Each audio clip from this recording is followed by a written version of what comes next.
सुरुवातीला एक अत्यंत महत्त्वाची बातमी। नागपुरातील 12वी पेपरफुटी प्रकरणी आणखी एक गुन्हा दाखल झालाय।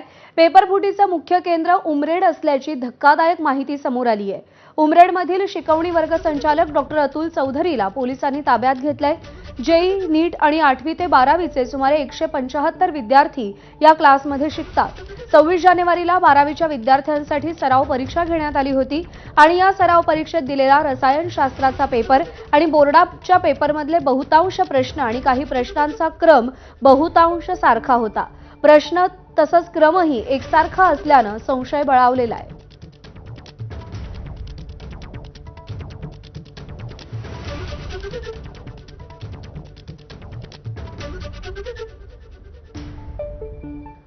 वाशिम जिल्ह्यात 10वी आणि 12वीच्या परीक्षेदरम्यान झालेल्या कॉपी प्रकारांसंदर्भात दोषी शिक्षक आणि शिक्षकेतर कर्मचाऱ्यांवरती कठोर कारवाई करण्यात येते।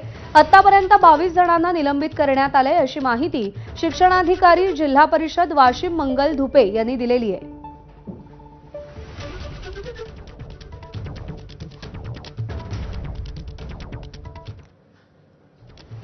अमरावतीमध्ये 10वीच्या 2 विद्यार्थ्यांनी घरी बसून परीक्षा दिल्याचं समोर आलंय आणि या प्रकारानंतर गट शिक्षणाधिकारी सुधीर खोडे यांचं निलंबन झालं असून त्यांना अटकही करण्यात आली आहे। सुधीर खोडे हे अंजनगाव सुर्जीचे गट शिक्षणाधिकारी आहेत।